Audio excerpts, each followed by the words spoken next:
Welcome to the Best Music Podcast. My name is Dan the Music Man, and this week's featured guest is Rez Abbasi.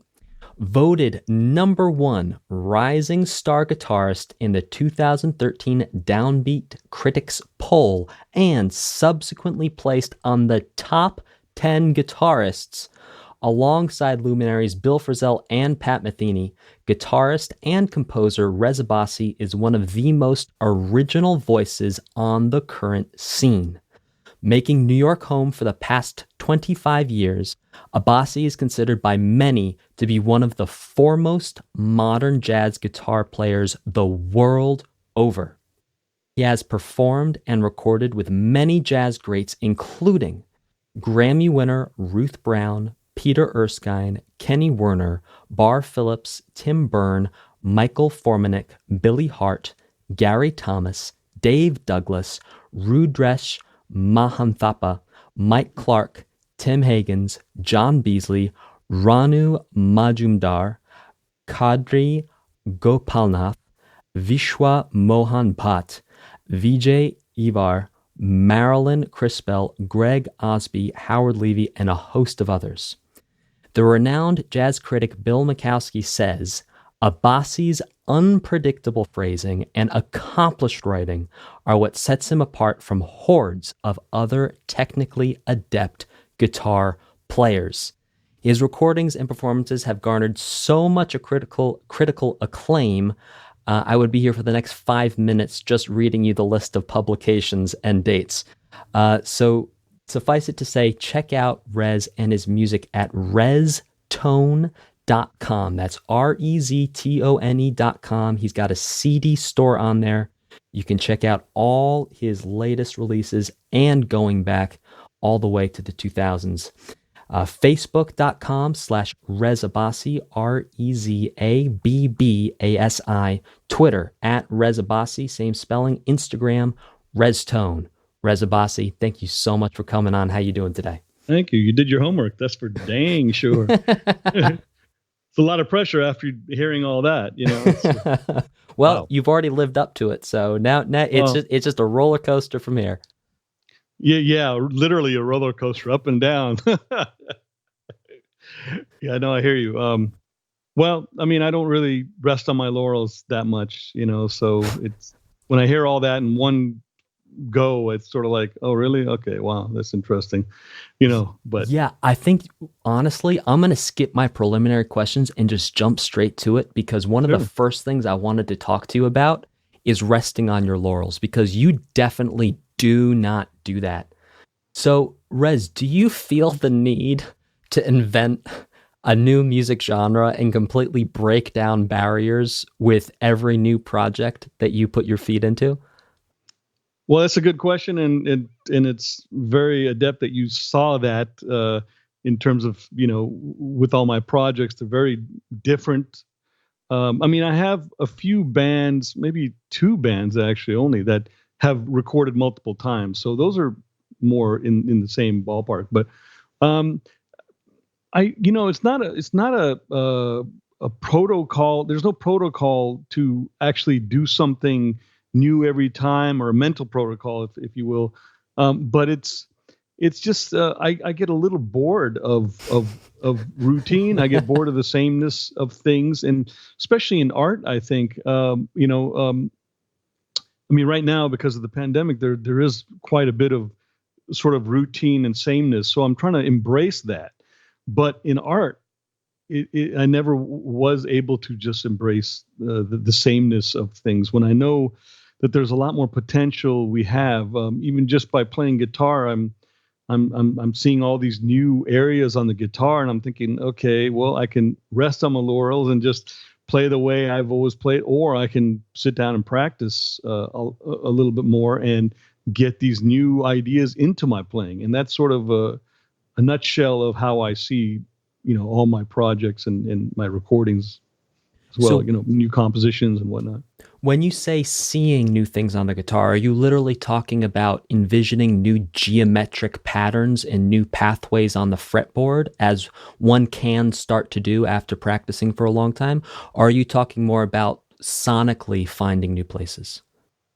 or both? I think they're one and the same. I mean, the guitar happens to be a physical vision-based instrument. So I think it's very different than, let's say, the trumpet. I don't even know how trumpet players play it. I should ask one at least, but they have like 3 keys, and it's remarkable to me, because coming from the guitar, and I'm looking over here because my guitar's right here, so don't mind me. I'm not sort of like, but coming from the guitar, it has always been a visual instrument. So, I guess, the upbringing of hearing and watching at the same time hasn't.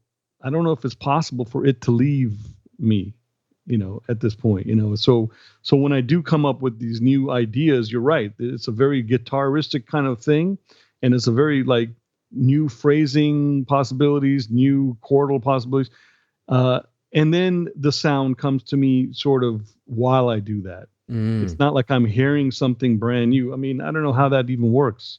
How do you just hear something and then play it?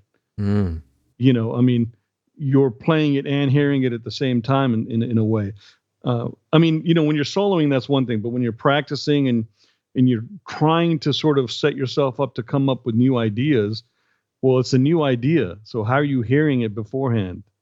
It's a very interesting strange situation, So you're finding your way to new sonic ideas through this geometric, visual, and rhythmic exploration, and harmonic. You mentioned with harmony as well. One of the really amazing things, I recommend everyone listen to all your albums, but at the end of a lot of your albums, you kind of have this Rez's last word track where you really go in for the harmony on just this incredibly tasteful level. A lot of times it's just you on an acoustic, and then joined by one of your collaborators on the album. And those, I've done it a few times. those harmonic explorations are just, the only thing I can compare it to is like when you go to a really nice restaurant and the chef sends you out this amuse-bouche that in one mouthful just tells you this story. It's like in 2 minutes, you go through this entire scape of emotion and story with harmony. And you're doing a little bit of chord melody stuff here and there, but a lot of it is really just the story and the progression growing through harmony. Yeah, absolutely. Either, I mean, I've done it a few different ways. My wife, who's an Indian singer, Kiran Aluwalia, she sometimes sings the melody on maybe a record or 2 or 3 or something. I forgot at this point. Yes. So I will come up with a harmonic palette, and then, or a progression, if you will. And then I'll have her I'll give her some notes and have her come up with a melody, and then we'll do that together. And then, these kind of pieces have occurred. Or one of my records, I did the Star Spangled Banner, which was really, really cool.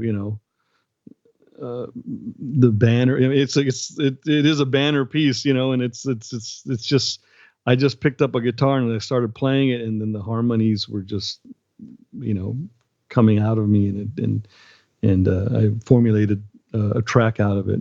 So that's on YouTube, actually. So that's easily reachable. Oh, I'll definitely check that out. That's one thing I did not hear while doing my research for this podcast. I'll send it to you. Oh, thanks so much, Rez. I appreciate it. So before we get into talking about your projects, there is one more thing I want to talk to you about, and that's your use of altered tunings and how you approach that, both from a creative standpoint, but then also from a logistical standpoint in terms of string gauges, bringing different guitars into the studio when you're recording. How do you go about making that happen? Well, actually, strangely enough, I don't really do altered tunings. I mean, I've explored that a little bit, but I've never recorded with an altered tuning. Maybe I was hearing a bass player, but a couple times I heard some notes coming from you that were definitely below E2.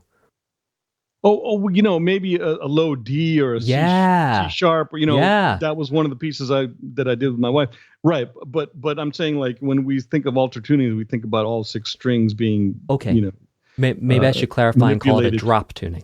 Yeah. Okay. There you go. There we go. Drop tuning. I've definitely done a few things with that. I mean, it's not more than a D, or, I think that one piece was a C sharp because that was the good key for her. Mm-hmm. So on occasion I do that, but yeah, go ahead. And when you do the drop tunings, do you bring in a thicker gauge string, or are you just taking the regular low E that's on your guitar and dropping it down?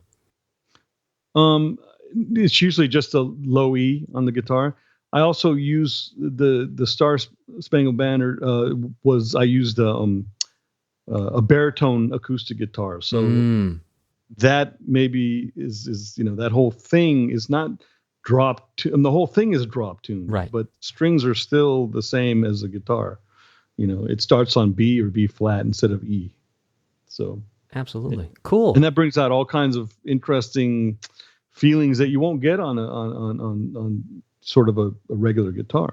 One of the things I was noticing that you were using very effectively, in my opinion, in your recordings is you were really attacking when you were in those drop tunings in some of the songs and getting this almost buzzy, like quasi sitar sound, even when you didn't have your sitar effect on the guitar, that you were really just boom, boom, really going for those low notes.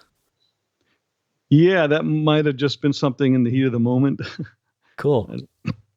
But you mentioned the sitar guitar. That there is a guitar that is actually, it's not an effect. It's a real legitimate. Oh, really? Yeah, it's a legitimate sitar.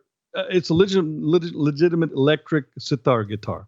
Wow. So it is a guitar. It's not a sitar, but it has something on the bridge that makes it sound, resembling that buzz is not the word, buzz. But it's like, yeah.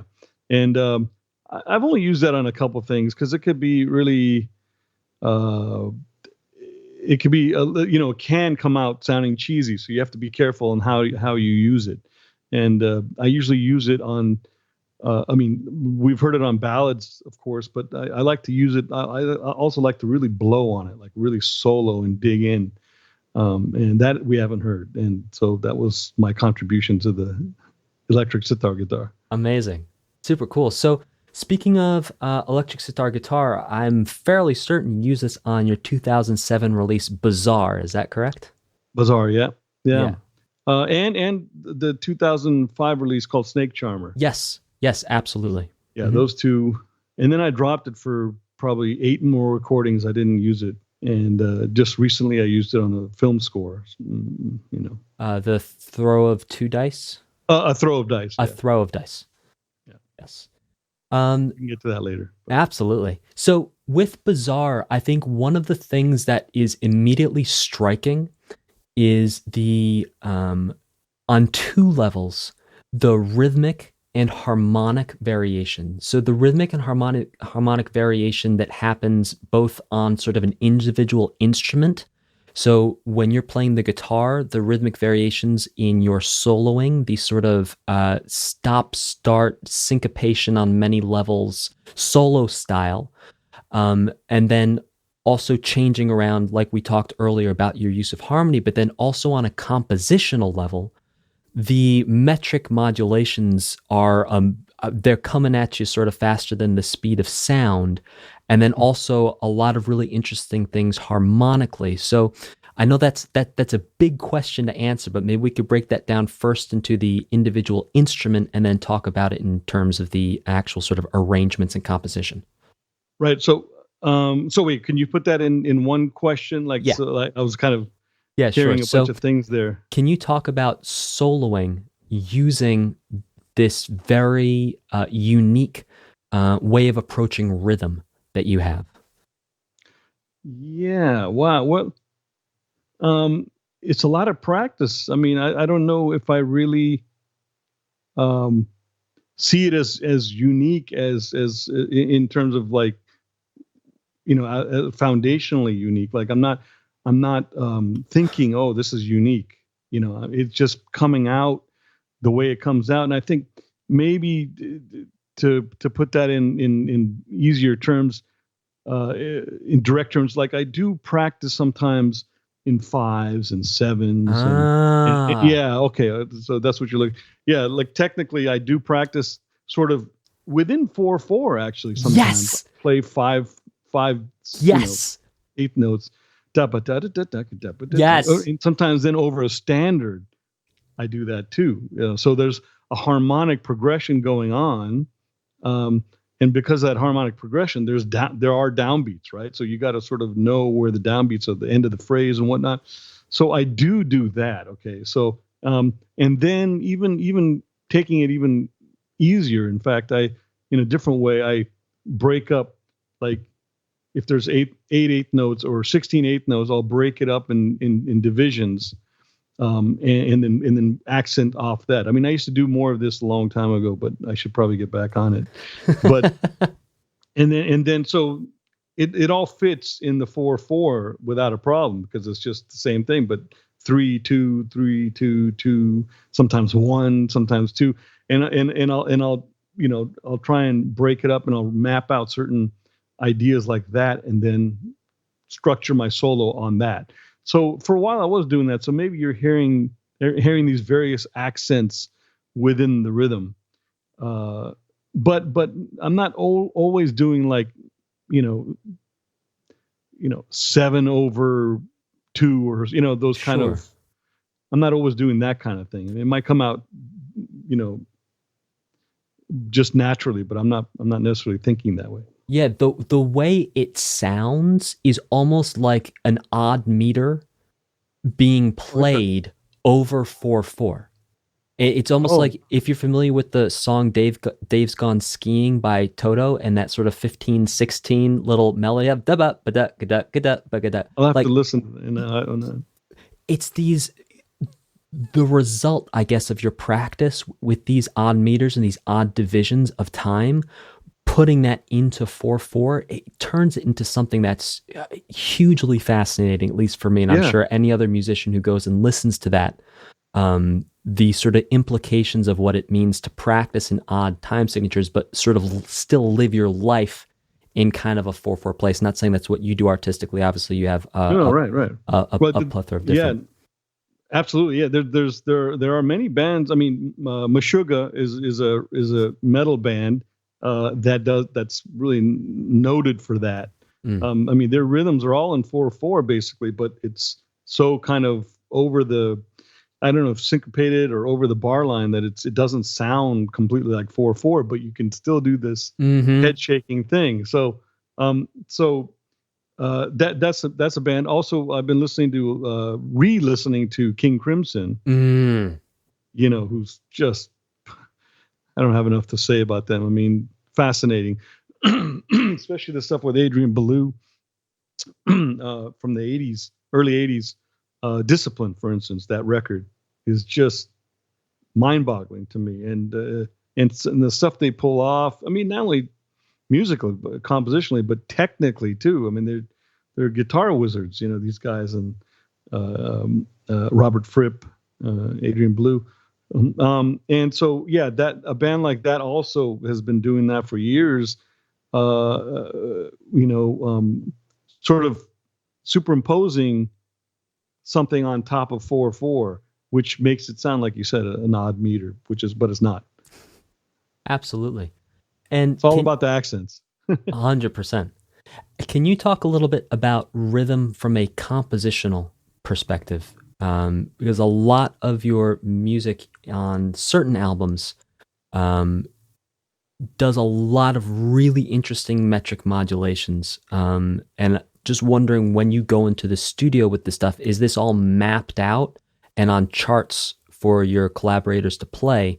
Or are you guys kind of being like, all right, now at this point, we need to go somewhere else? Well, I think most of it's pre-composed, but there's definitely, like, within solos, people are doing stuff. I mean, often I play with the drummer named Dan Weiss, who, in fact, he just called me today, ironically.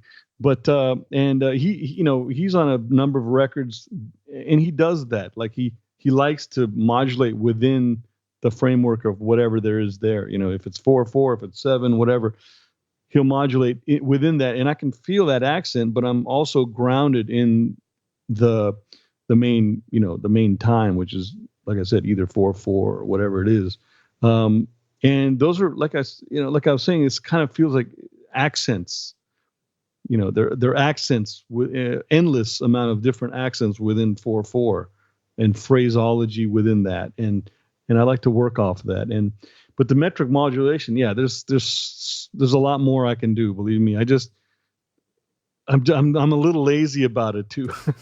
It's so much work to get into that stuff, and it's hard enough to just compose a good piece of music, that anybody can relate to. So, but it's there, and I have enough of it that I can deal with it right now. And if I need to expand, there's plenty of space for me to expand on that, So going into the studio for Bazaar, you had all the arrangements written down, and then for the solos, you would sort of put up signposts and say, okay, you're going to solo from X to X, or was it sort of like, we're going to follow you, and when you're done, then we'll proceed on the map?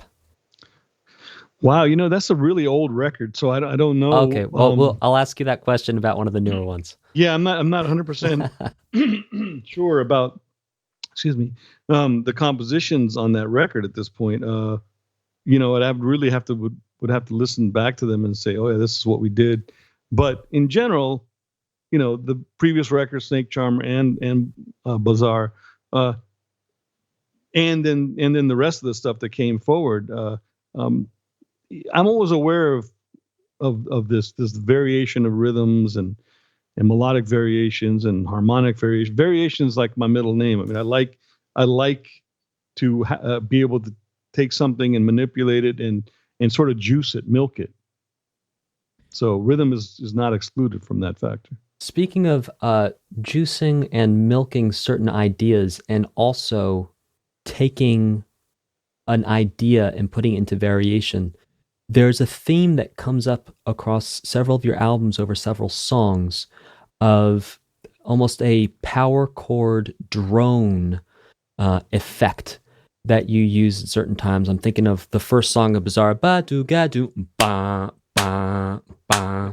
And then you actually bring that theme back later on in the album on Hindu Myth, I believe.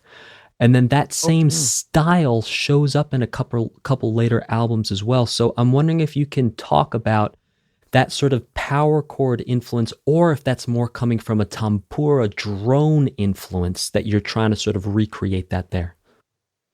No, that's good that you picked up on that.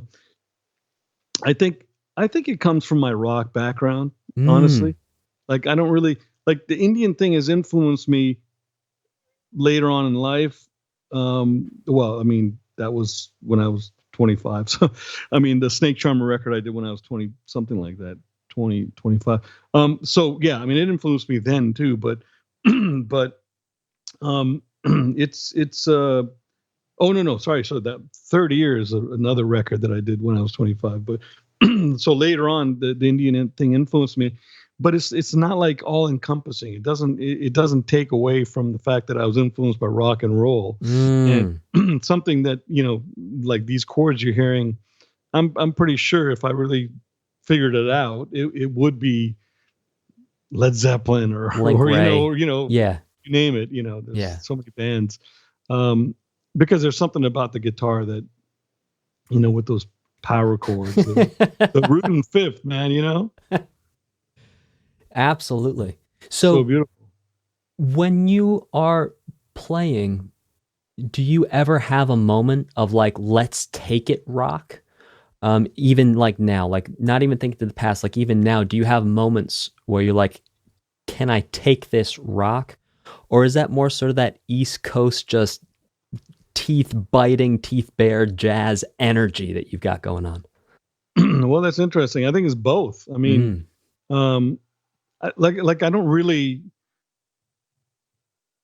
think about genres and styles that much anymore. So, excuse me. Sorry. It's okay. I should have brought some water, but So if we need to pause for you to get some water, we can do that and we can edit it no, out. I'm cool right now. All right, I'm cool. okay right now. Yeah, but so yeah, I don't think of genres as much as like if it was something that I wanted to have a lot of energy for, like, okay, you can say it's rock, but rock really, strong rock does contain energy. So, regardless of who the artist is, so it's that energy that I sort of want to duplicate or tie into what I'm writing, and then maybe you'll hear the root fifth kind of idea. But root and fifth, I mean, McCoy Tyner from Coltrane, Coltrane's quartet. I mean, McCoy Tyner used a lot of that. He used root and fifth often, or root and fourth, and that's also maybe where it comes from. It's sort of like it's just energy. It's not of any genre. It doesn't belong to any one genre. Cool. So I think that's all the questions I have for you for Bazaar. So maybe we can actually fast forward about a decade and a third and talk about Django Shift. Oh, yeah. Which is a fascinating record. I definitely recommend listeners not only listen to your entire discography, including, by the way, did you know that there's a cassette of your original self-titled release for sale for $47 on Discogs.com? Would you believe? Cassette? For real. Someone says they have a cassette of yours of Rez Abbasi, the first album you ever did.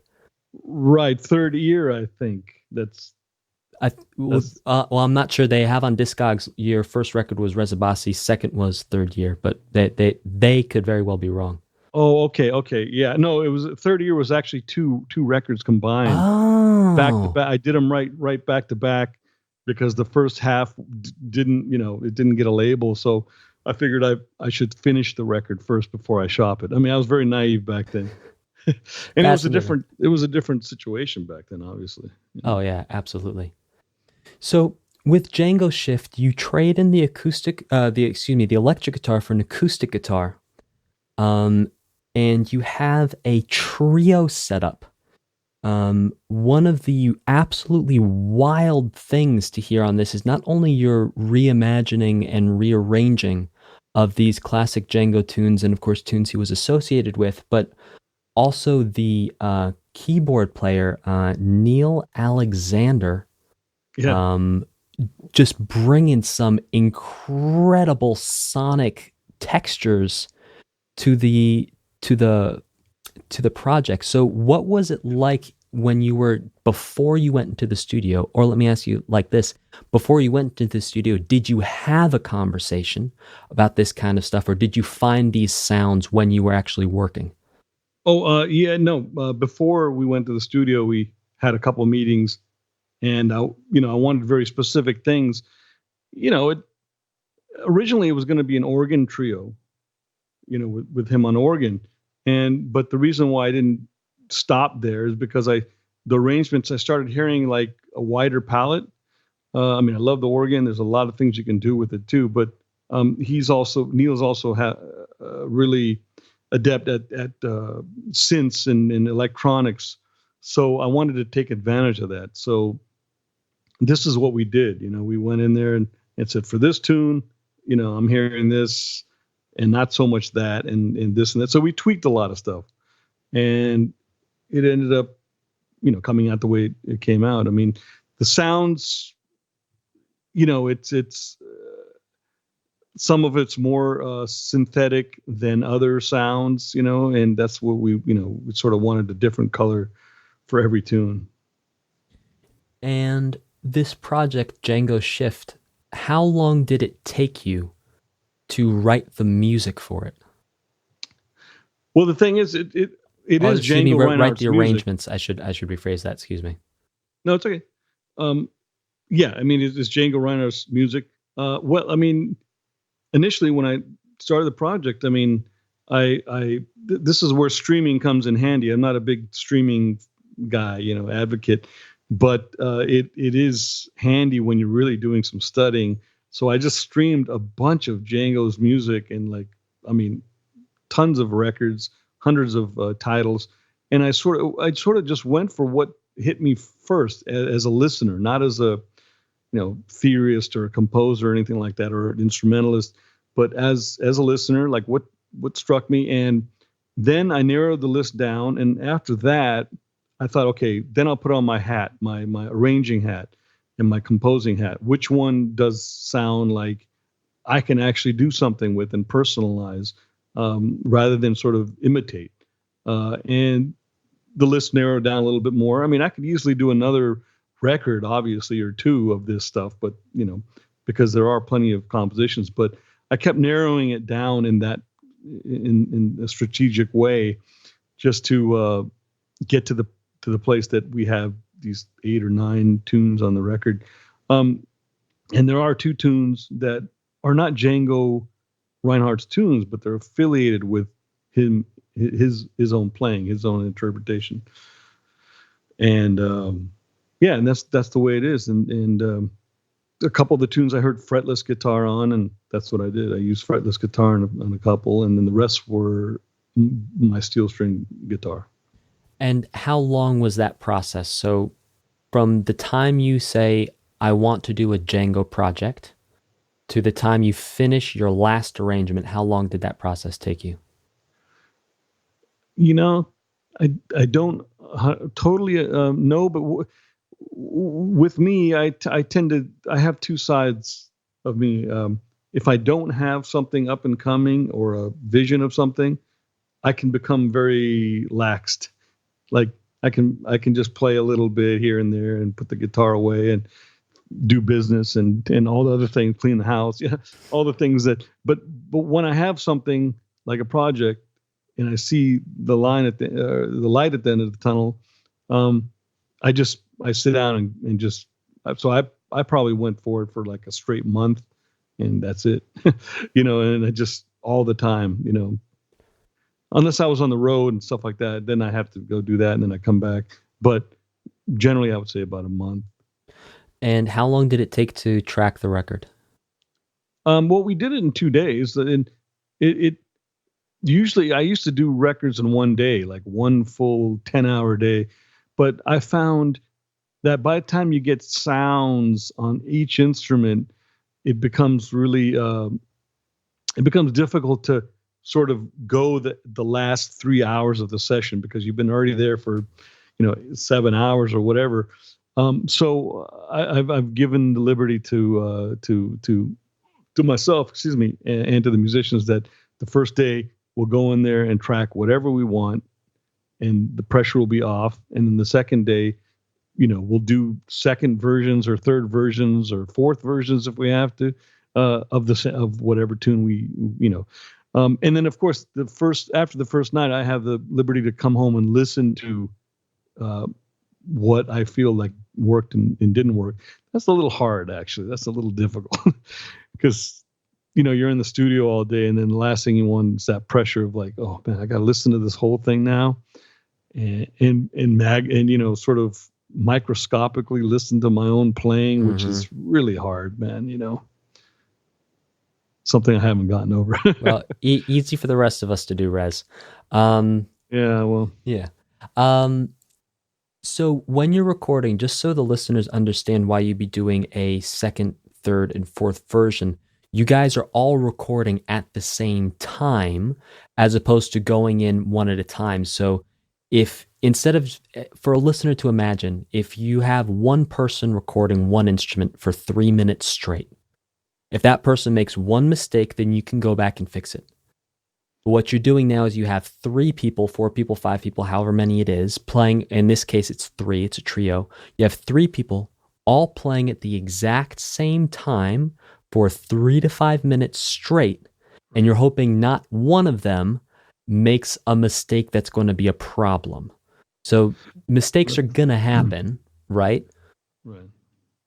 Well, the thing is, I mean, we have the luxury these days of, obviously, well, it's been like this for years, but the digital end of things, which you know, helps. I mean, like sometimes I don't know how people did it before this digital stuff. I mean, you know, I had records before too, and I know that we just went in and we picked one cut, and that's the cut and all that.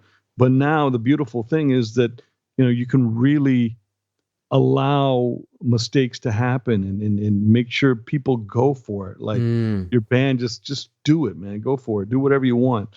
And you know, you may have 4 cuts at the end of the session of one, you know, tune that is the hardest tune, and you can, if it works, it doesn't always work, but I mean, you can essentially splice and dice the tracks, you know. So you guys actually were using comping on the record. You mean editing? Yeah, so you'd go in and you'd choose the A section from this take, the B section from this take, the C section from this take. Yeah, I think most smart people do that these days. I mean, you know, it's sort of like, it's a record, you know, it's not supposed to be, I mean, it is going to be live sounding regardless, because that's what it is. You're going in there and it's jazz and everybody's playing together. It's not like I'm overdubbing, you know, solos on these people who were already, you know, recording. Right. I mean, that happens rarely. I'm not into that at all, but maybe on a ballad, a couple ballads in my past, I thought, okay, let me overdub this. But the ballads, you know, you're not necessarily, you know, interacting the same way as you are on the sort of the harder up-tempo tunes. So, but yeah, absolutely. Editing, you know, like I'm not going to force people to, if you call it that, force people to listen to a head in that's not as good as the head out. If the head out is the cut I took, you know, it's like, well, why would I do that when there's another head in that sounds really astonishing? And, you know, the drummer did some really weird thing that I really love. Of course I'm going to take that, you know. So you edit that, take it, as long as the tempos are the same. Now that's a different story. But you know, as long as you counted it off similarly and the vibe is the same, there are a lot of caveats to this, but still, if you can get past those and you can really make something that sounds seamless, then why not? And then the audience hears, that's their experience, you know?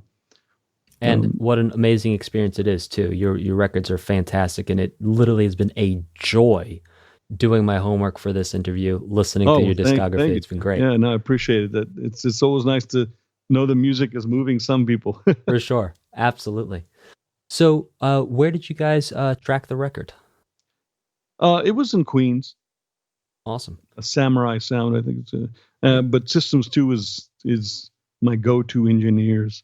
The guys who used to own Systems 2. They sold that a while ago, but that was a great studio in Brooklyn. Fantastic. Let's talk a little bit about the next project that you put out called Oasis. And this is another departure from the norm into a soundscape that I don't think has been done before, with acoustic guitar, harp, tabla, and drum kit. Yeah, exactly. I have no words, so I'll let you maybe give your impressions of the project while I get my next question ready, because it is just, It's an unbelievable sonic experience. Oh, thank you. I'm glad you. Well, that was kind of one of the points of it, you know. Oasis actually means Olivier, which is Isabelle Olivier, that's the harpist. Abbasi, sound in sound.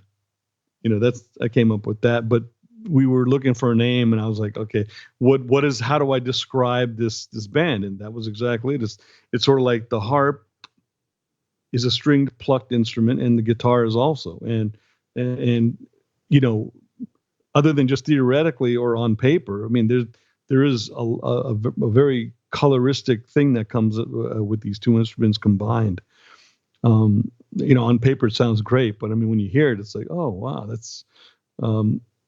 And then, of course, adding sort of the tabla with the drum set is sort of parallel to the guitar and harp, which is, you know, here's the tabla, the two percussion instruments that don't often live together. We've seen groups with that, but I mean, not often, especially in the jazz world. And, you know, they come together. So we have this parallel discourse happening, and then we set it all together with compositions and improvisation, and not everybody's playing at the same time, of course, either. But when they do, it's sort of like it's like sonic candy. Yes, it really is. It's a unique experience. On that record, you did an arrangement of Favorite Things, My Favorite Things. My favorite things, yeah. Yeah. Can you talk a little bit about what the experience was like making that arrangement? If you had it prepared before you went into the studio, if you did it while you were in the studio, what was that process like? Oh, no. I mean, there are some improvisation pieces that we do in the studio, but no, these are like hashed out before. Like, I mean, that was my arrangement. And I wanted to, I'm trying to recall, obviously Isabel did the melody, but I wanted to really make it stand out. So there's a reason to have this, in this world, there's no I mean, this is the thing. This is the, this is the sort of filter I have. Like if I can't justify something musically being out in the world, I don't put it out. I just think there's too much not great music out there. And there's a lot of great music too, and that's just my own take on it. But I don't want to contribute to that. I want to contribute to like something that really needs to be out there, at least if I feel it. And my favorite things with this was like, okay, do we really need this? At the same time, if I can come up with some harmonic, progressions that are really interesting, then yes, maybe. And plus it's the harp and the tabla and the drums that helps. The orchestration helps. And so I came up with that, and then we went into an improv from there. And what was writing the rest of the album like? So you're getting all this stuff hashed out before you go into the studio to track it. So what does that process look like? Is it a collaborative process? Are you guys in the same room together? Are you writing separately, then meeting up? What does that look like? Well, it wasn't so collaborative. Excuse me.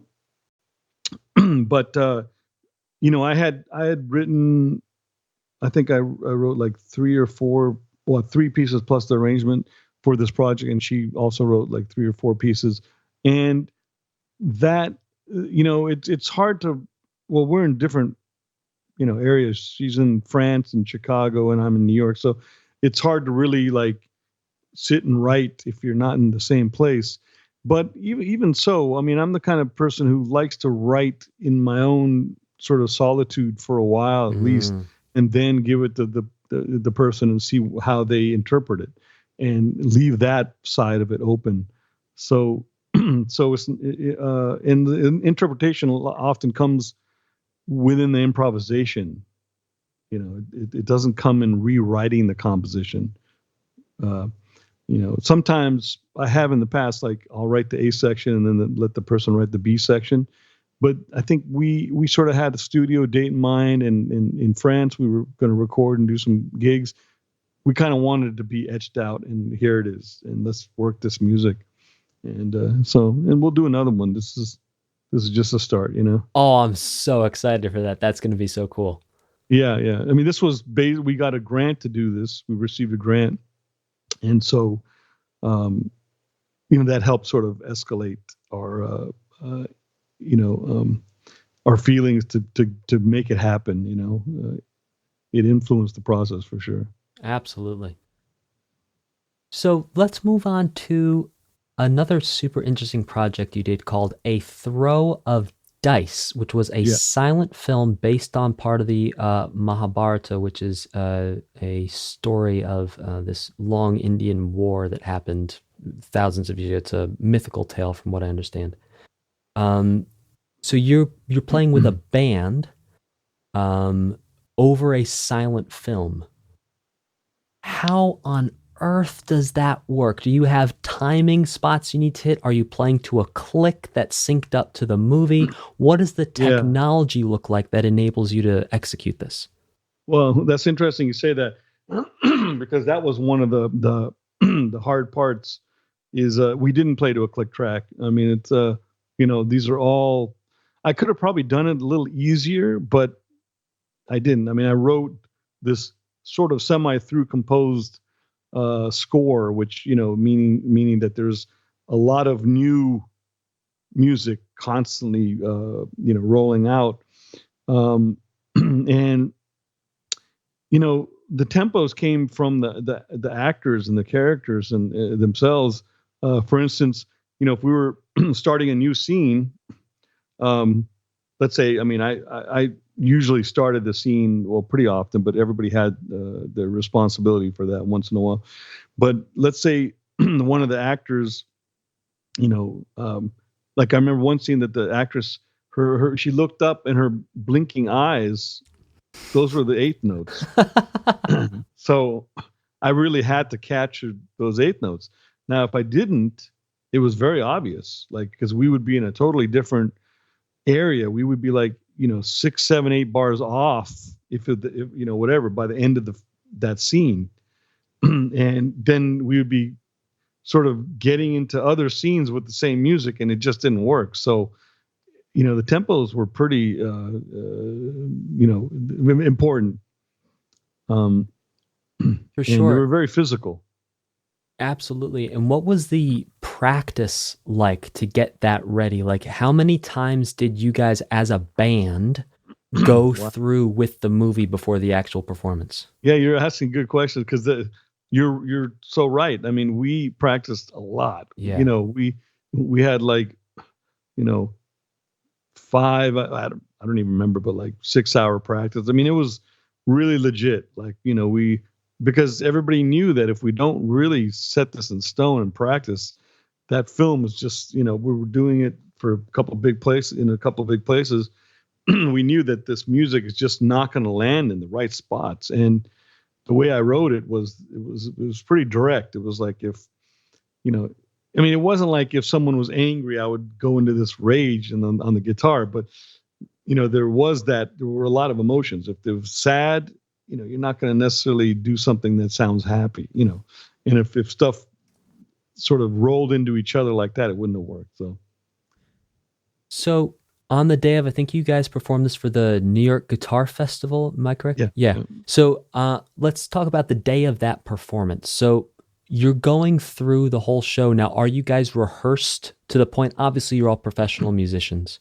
So if with enough rehearsing, everyone's fairly confident, everyone's going to have, everyone else's back. But were there any moments where you were like, you kind of had to pull the tempos up a little bit or slow something down to sync back up, or were you pretty much smooth sailing the whole way through? Well, we rehearsed it and we recorded it before we actually went in performed it live. Oh, wow. So the album was tracked before the performance. Yeah, the day before the performance. That's good. It's pretty intense. I'm glad I don't have to go through that again. But I was definitely, stressed. But basically, it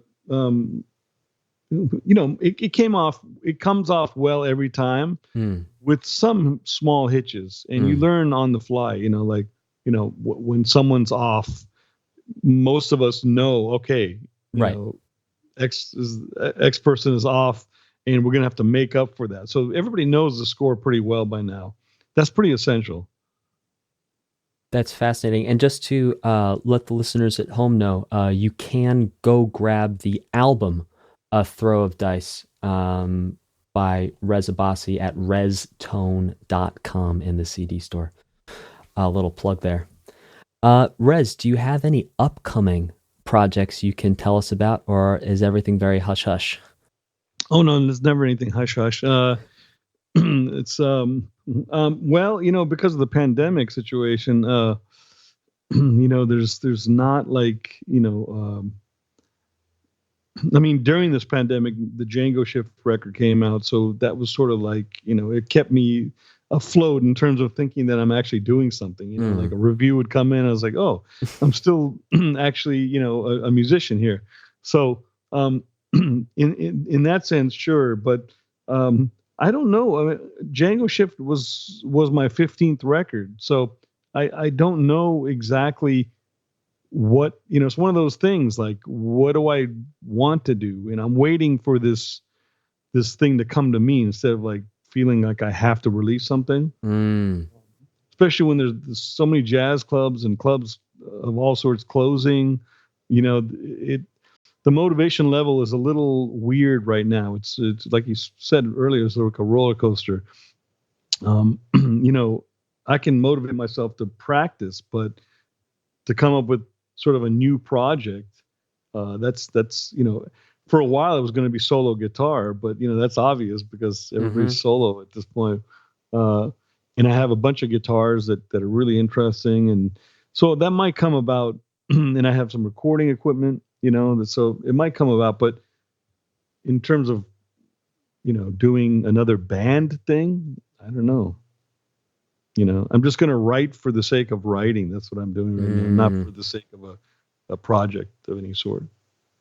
Now, sorry for everyone who's not a guitar nerd out there, but Rez, can you please tell us a little bit what you mean by you have some exciting special guitars? Tell us a little bit about what those guitars are. Yeah. Excuse me. Sorry. It's okay. The guitars, like I mentioned, a baritone guitar. I have a baritone electric guitar that I got from that I bought from Prague. And it's a very specialized guitar. So that's an electric baritone. Then I have an acoustic baritone. Then I have a small nylon string guitar that just sounds amazing. I don't know what to do with it, but it's so beautiful. Oh man. Then I have the fretless guitar, which is beautiful. Then a couple other couple other acoustic guitars that are fantastic. And then of course a few electric guitars, but so there's nothing really out of the box, but when you combine them together, it could be a very interesting sound. Absolutely. And Rez, another question for you just on that. When you're playing, let's say with the electric sitar guitar versus your electric with a certain amount of distortion or even clean, how are those different sounds informing your inspiration and how you play and how you phrase and note choices and things like that? I'm not a 100% sure how they are informing my playing, but they are. I mean, a sitar guitar, obviously, it sort of harkens to that, that sound from South Asia, and well, it completely does, and it sort of gets me in sort of a childlike state because I heard that when I was young, let's say, and so it sort of like brings out different quality. I'm not necessarily going to blow or play the same stuff I do on it as I would on an electric guitar. And so it's a textural experience more than regular guitar maybe. An acoustic guitar is just, it just has a different quality to it. It's not like it's gonna completely change who I am and my vocabulary and everything. Not at all. But in fact, I would really like to bring, one of the goals is to bring myself into every one of these instruments, and really, I think someone like Bill Frisell is really great at that. I mean, he sounds completely like himself on electric versus, acoustic guitar. From what I've heard, it's brilliant. Absolutely. So what I'd like to do now is move into the second part of the podcast where we get into stuff about performance and creativity. Rez, how many hours in general on a good night do you sleep, and how do you find that sleep impacts your focus around practice and your creativity? Wow, that's an interesting. I mean, I'm not a scientist, but it definitely, it's funny. I was just talking to a friend about that, but it affects the whole mood and everything. I don't know if it affects the actual music that's coming out. I sometimes think I may play better when I'm tired. I mean, I remember, in fact, Jim Hall saying that, and I was thinking, yeah, that's kind of, that could be true, because you don't get in the way as much, I guess. It's like some open door, and you're not thinking as much, something like that. But I'm not, neurologist, so or scientist of that sort, so I don't really know exactly what's happening. But I'd like to get my 7-8 hours of sleep for sure a night. Yeah, I know Joe Satriani, I think he did a composition where he forced himself to stay up for like 48 hours or something silly like that. Wow. Just to create a different artistic state to write from. And what came out? I forget which song it was. But it's anything good? I don't remember the name of the song. I like most of his stuff, but anyway. Yeah, well, I'm not willing to do that. It's too much of a price to pay. I mean, if I don't feel, I don't know, I might do it like stay hungry for a while and do that. But sleep is just, I don't know. I get in bad moods if I'm like really tired. It's like I just really don't want to do this. It's not motivating to do anything except sleep. Right, exactly. Rez, do you ever use any mindfulness or meditation, off of the guitar? So not necessarily just listening to music, which in and of itself can be a meditative act, but do you ever actually sit down to have mindfulness or meditative moments? And how does that impact your creativity and ability to perform? Again, I don't know the science behind it. No, but your feeling, your experience. Well, I'm definitely a big meditator, and that's a daily thing. And the path of sort of the path of non-duality is my, what I move towards, if you will, if you can even move towards it. See, this is how subtle it gets. Is there movement? Is there meditation? Yeah, I don't know. This, even talking about it is probably going the wrong direction. But it's no, but there's something to be said about meditating. There's schools of thought about it, and I think it's good to investigate to a certain degree. Yes, absolutely. When I meditate, I really want to bring that state into daily life. Whether if I'm cooking or watching TV. In fact, probably the worst thing in terms of, just like you're getting all this info, but you can still meditate, I think. But especially towards music, I mean, it's a letting go of your ego kind of thing.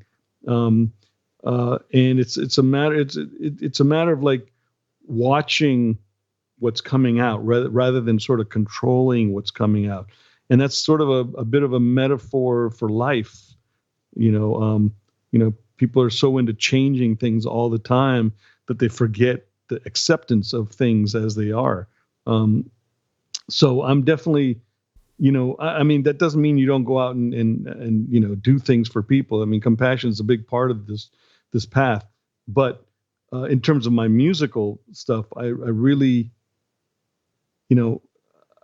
want to get to, and I'm surely not there yet, to a point that I can just watch myself play and allow, I guess, effortless mastery, bringing Kenny Werner back. Yeah. Well, I studied with Kenny for years. Oh, that's awesome. Back in the day when I was really young, 22 or 3 or something. But even that, I mean, yeah, like the zen of playing, or these aspects, the way of not inciting so much ego when you're playing. And I mean, I think most people have, absolutely, but I've definitely had my difficulties with that. Like when I'm performing, am I playing well enough? Oh, am I, even if it's self-talk to myself, self-talk to myself, that in itself is what I'm trying to get away from. But it's even worse, I think, when I'm trying to impress people, and when I'm sort of talking about what are they thinking about me. So it is still self-talk, but it's sort of like bringing in the whole audience too. And that just, I don't know. I don't like that.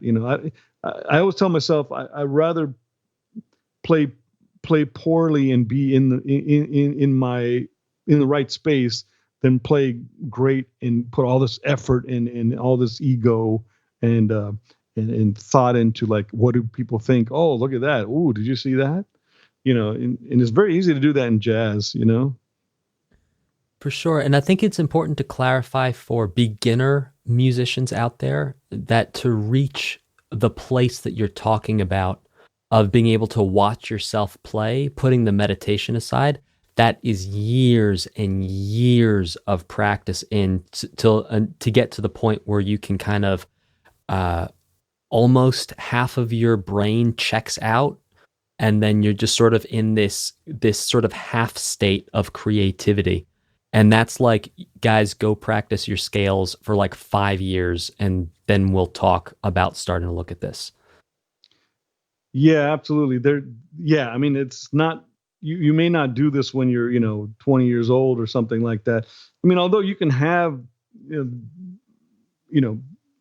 areas in your life that you can always do this, I mean, we are born with this, basically. It's all the stuff that covers it up that we're kind of trying to weave through, unveil, so to speak. But the thing is, yeah, I mean, there is a reality of practicing hard to get to that point of being able to let go and still sound good. You can be 20 and let go, let go. Sound, So it really just depends on different factors and stuff. But definitely that was a good question, because that plays a role in my life every single day. I mean, every time I touch the instrument, I think in terms of like, how much am I letting go versus how much am I working with the ego, So we don't need to get too personal on this next question. But what is your support system like in your everyday life, and how does that affect your ability to stay creative and make music? Your support system in terms of mental, emotional, and financial?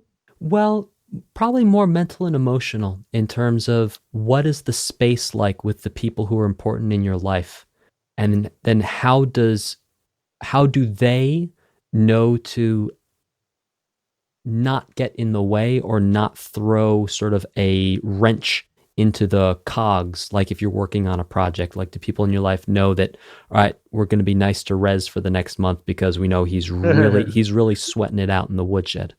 That's hilarious. Well, my wife, yeah, I don't know. That's so funny. Well, my wife is a musician, right? So I've got to, sort of be on eggshells with her sometimes too, right? If that's what you mean. But I think, I mean, this pandemic has really kind of escalated that whole fine line of, getting in each other's way because we're here all the time. We've worked it out pretty well because, since we're both musicians, we've always sort of been in the same house a lot. Like it's, sure, we might have gone out for a while, but we're always practicing. She's practicing in the other room, I'm practicing here. So, and I'm in her group, so I do a lot of arranging for her and all that.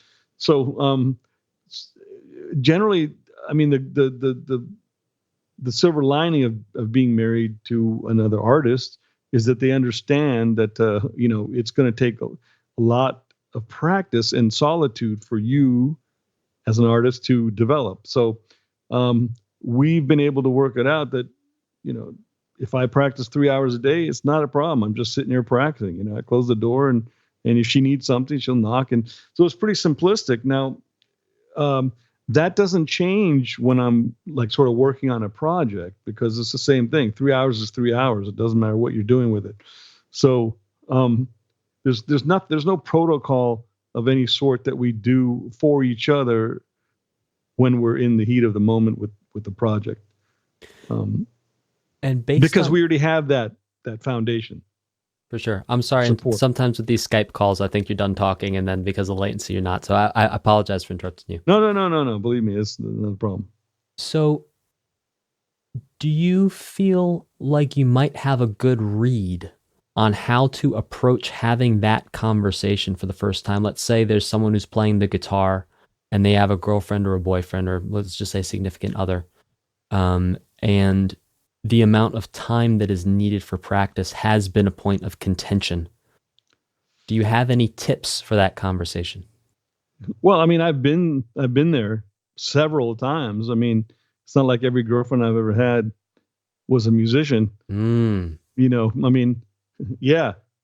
I mean, I almost married a banker, you know, for that matter. I mean, nothing wrong with a banker, but, you know, and, you know, she didn't understand actually the whole idea of me practicing and not making a lot of money from it. You know, because even now, I mean, we make money, but it's not like, you know, it's not like we're walking with, you know, walking rich people. You know, it's like you just, it's an art form. You know, it's I mean, I'm doing jazz, and my wife's doing contemporary Indian music. You know, so it's not like pop. It's not in those arenas. So I would say the only thing is, it depends on how serious one is with the music. You do have to put in the time. Again, if you're doing pop music, maybe you don't have to. You got to get lucky with that, and you have to, you know, make a hit. Sort of. That's a different thing. But if you want to play jazz or classical music or whatnot, you know, several types of music, you know, there has to be a lot of time put in this to develop the art form and continually develop throughout your life. You definitely need a spouse that understands that. If not, then you have to work it out some other way. I wouldn't say break up, but I would say, you know, you have to sit down and really talk it out and see what you can give them in return for this kind of favor, I guess, to allow you to do your practicing, you know. Absolutely. Rez, what part or parts of music come the easiest to you, and were you born that way, or did you discover it later on? I think what came easy to me is sort of milking the emotional content from music, like really being able to hear music and feel something like, wow, you know, that's incredible. And I think, you know, that comes naturally to anybody who loves music on this level. I think the physicality of the guitar came pretty easy to at a certain level to me. When I started guitar, I was really, I felt it was just easy to play. You know, it was like, this is it. Where some other people think, wow, this is really awkward. You know, and so like my brother and I, we got guitars when we were young, and I remember it was just easier for me to come up with the goods, so to speak, than it was for him. And so he went into real estate, you know, and I just continued with the guitar. So technical proficiency came easier than you would say for your average guitar player? I mean, to a certain degree. I mean, you know, we put in so many hours that it's into this that it's really hard to even gauge like how much talent there was in the first place as compared to, you know, how many tens of thousands of hours we've actually, you know what I mean? It's like, I think the greatest musicians and artists are the ones who have the talent but also work really hard. You know, it's not really, you know, you can't have talent and live on that. I mean, very rarely maybe, but I don't think so.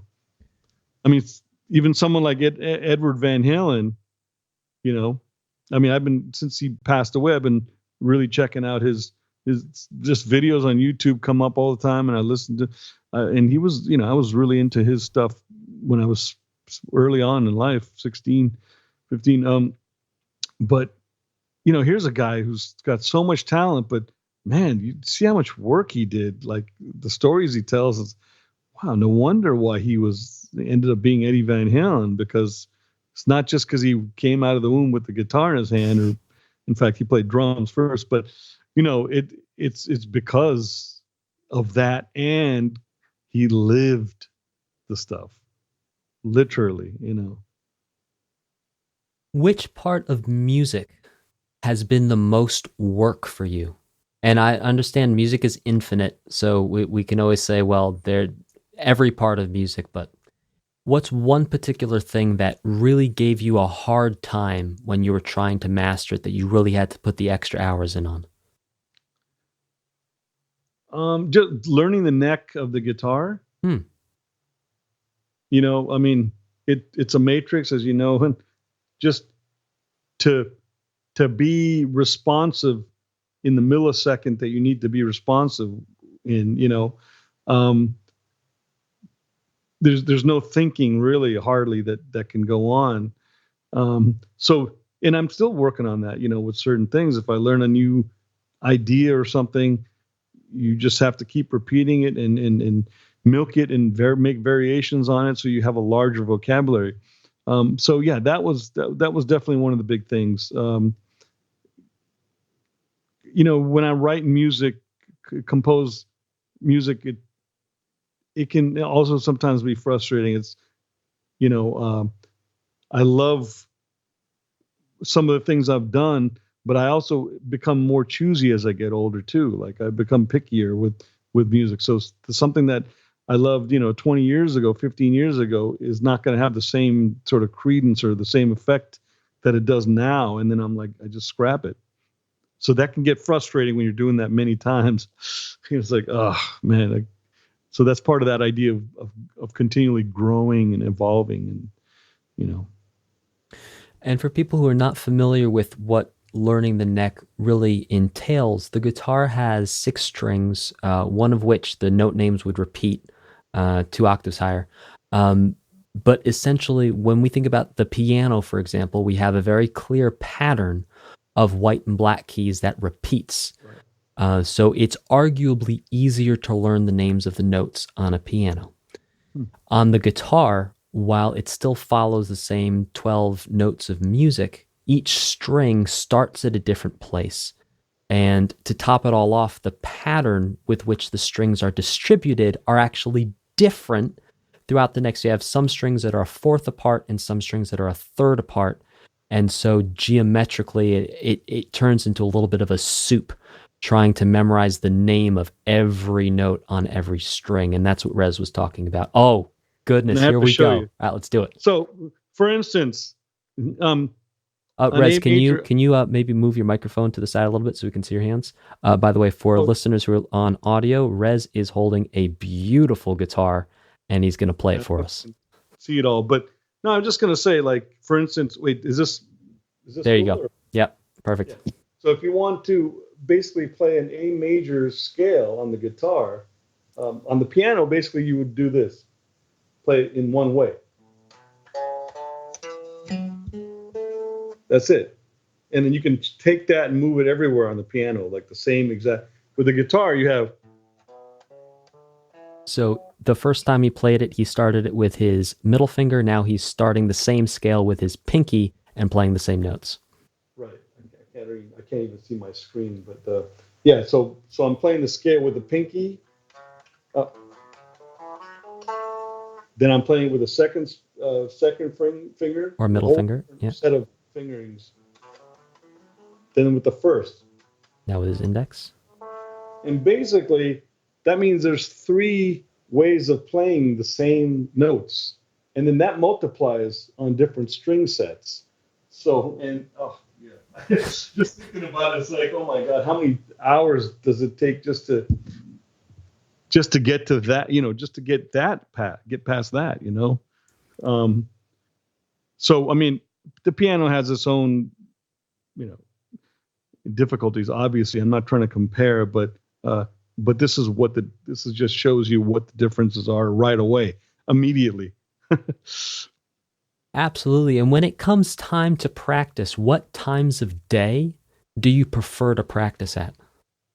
Well, lately, I mean, definitely the morning, because it's nice to like get up and, have your breakfast, do your meditation. And then I've been going straight to the guitar after that, because I want to, sort of see that sort of empty mind, applied to music. So it's sort of like, okay, now here I am feeling like this. Now, how is it going to sound to play?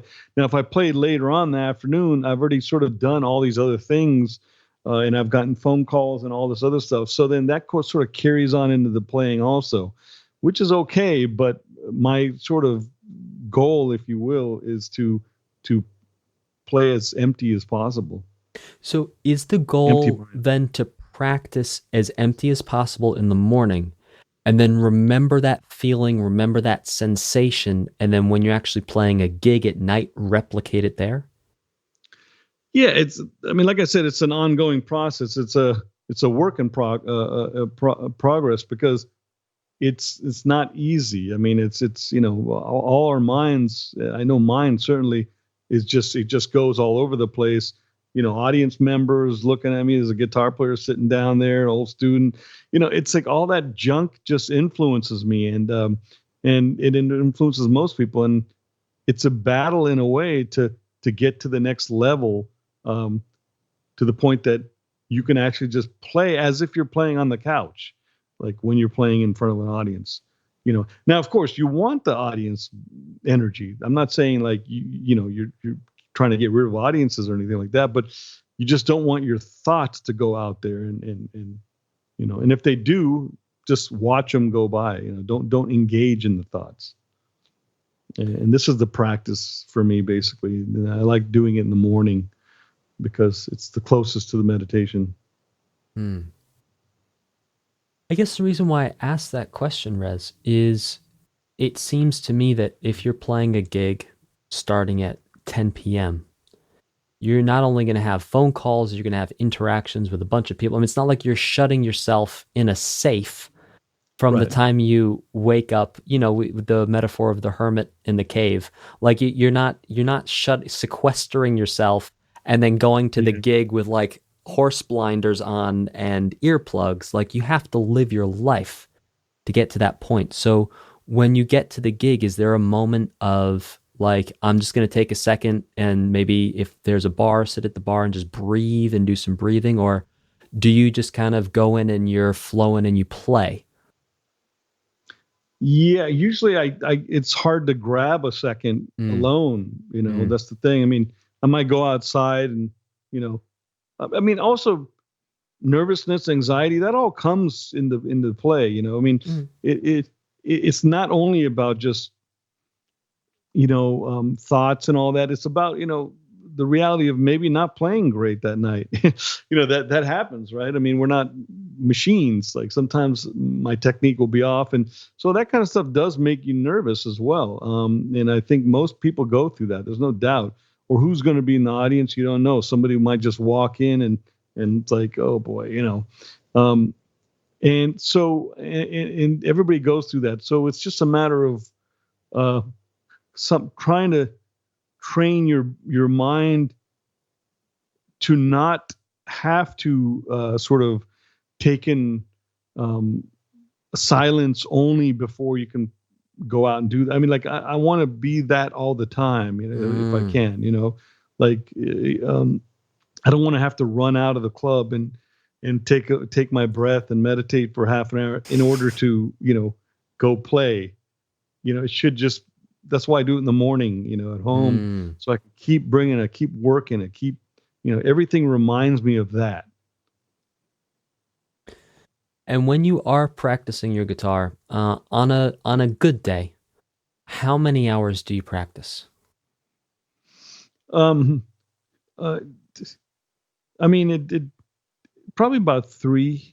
I've been doing 3 recently, but that's because, like I said, I've come up with a lot of interesting phrases and all kinds of stuff that are just sort of coming to me, and it's like, yes, okay, I got to get this. But other than that, probably 2, at the most.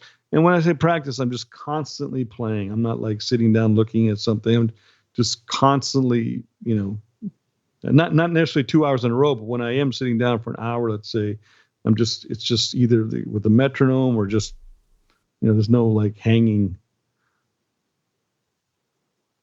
For sure. And when you're preparing for either an album date or a performance, what does that look like in terms of hours of practice? Well, it depends how hard the music is. I mean, you know, practice comes in different forms. I mean, sometimes learning music is a very different thing than, um, your own practice of the guitar, let's say. I mean, uh, if some music, if there's a music piece that has like hard harmonic changes, that might set me back a while. I might sit there and really just practice that every day, you know, because on the bandstand, I mean, basically we're all practicing, at least from my own words, I can say I'm practicing in order to reach a state of freedom. That's the only reason I really want to practice, you know, and hopefully, well, with that, hopefully what's coming out is on a nice high level also. But well, that's a given, obviously. That's what we all go for. But the personal inner struggle is just to be free when you're playing, you know. What is the maximum amount of hours you find to be an effective number to practice? So like at 6 hours, are you still as effective in your practice as you were at hour 3? That's hard to quantify, really, because you don't know. Well, let's say focus then. Focus, yeah. Yeah, Okay. so what are the number of hours that you can stay like clearly focused on practice in a row? So not spread out throughout the day, sitting down to practice. What's the sort of maximum amount of time where you're going to say, okay, I've had enough? Well, right now I haven't done 6 hours in like years, so I can't really say what that means. But when I was younger, I definitely would do anywhere from like 4 to 10 hours, like, I mean, all the time, I mean, 8 was usually 7 or 8 was usually the case. And you're younger, so you have more of an attention span, I guess, for that kind of a thing. Now I just get bored of my playing really quickly. So it's sort of like I know my vocabulary and I'm expanding it all the time. So after about an hour of just sitting and just blowing with the metronome, I need a break, And the only reason I'm doing 3 hours now a day is because of COVID, of course. I mean, I can have, more time here, but also because I'm coming up with all these new ideas. But if that wasn't the case, if those new ideas weren't just given to me and sort of finding themselves, I don't know if it could be the opposite for me right now. I don't know if I can approach the guitar and say, okay, I need a new idea. It's not like that. It's more intuitive. It's more. I've done it the other way also, but that's a different kind of effort. So, at what time of day do you feel the most creative? So, what time of day are you able to come up with the most ideas? Is that also going to be in your morning practice, post meditation? That's something that's hard to answer because I never really thought of that. I'm hoping all the time. You know what I mean? It's like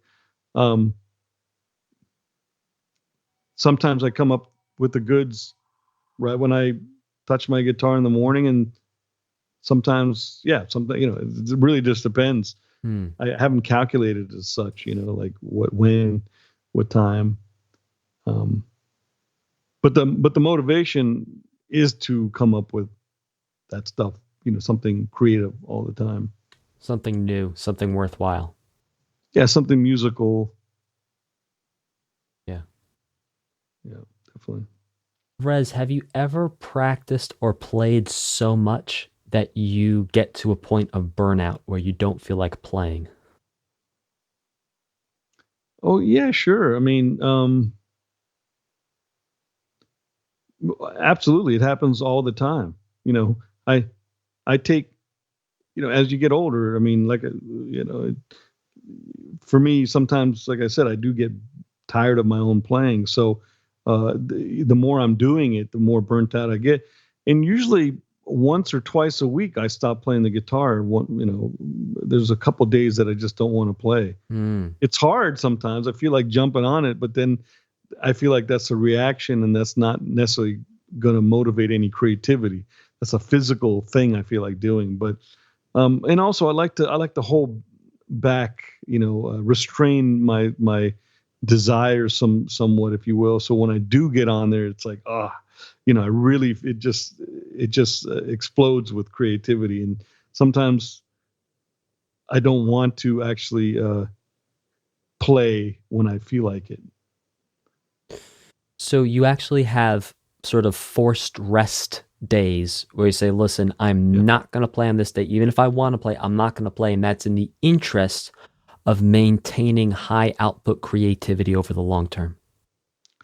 I think so. Yeah. So, I mean, for instance, a good example is when the pandemic came, 4,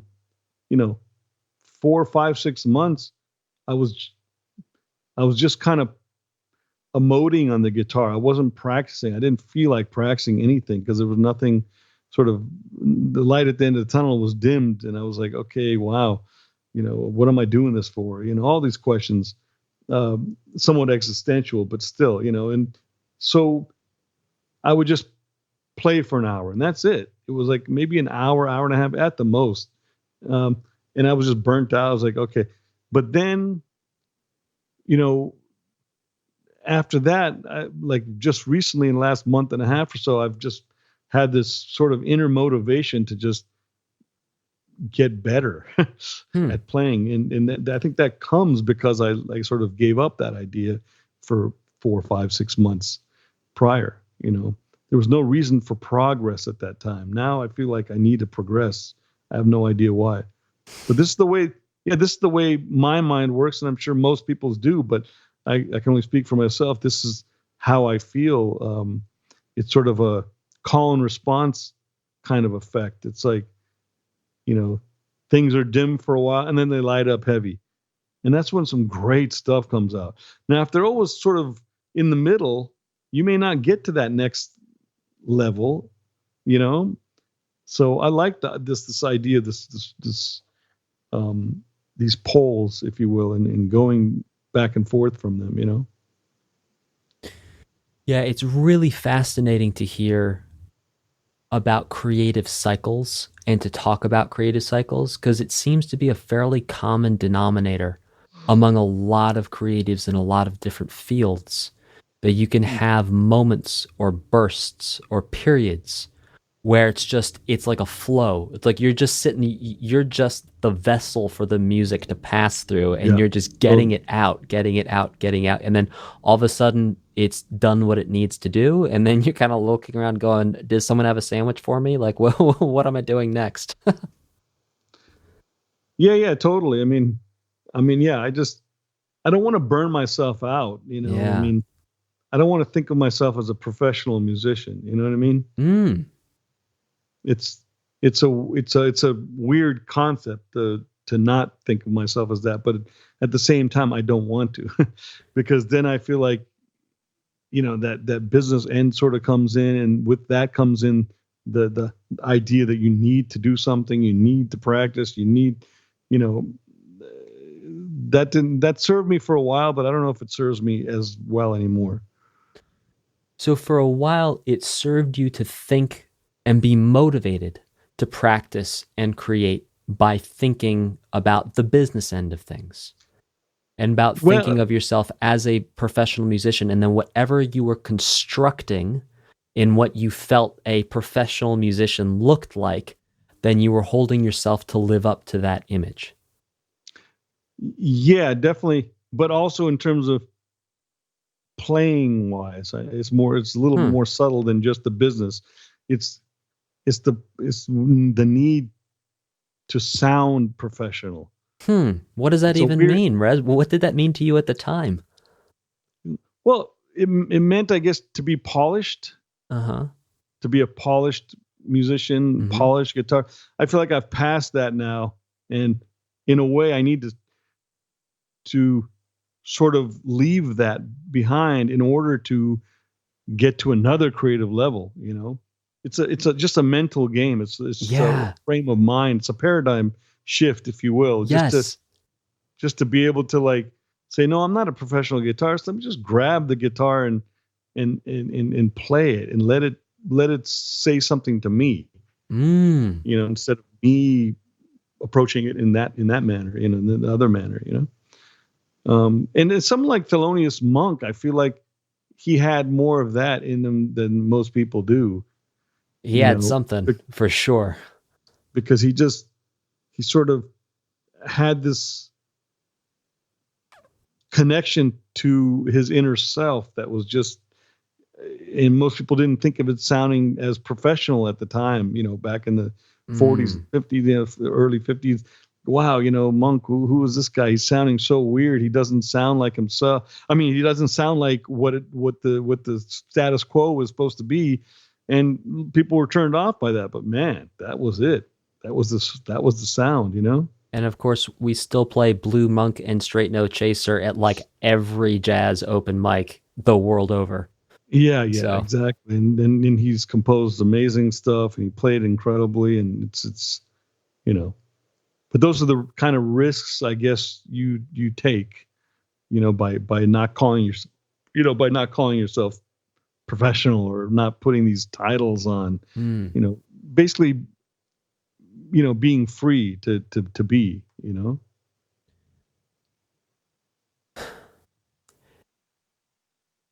Have you ever experienced performance anxiety outside of the normal sort of buzz and kick of adrenaline?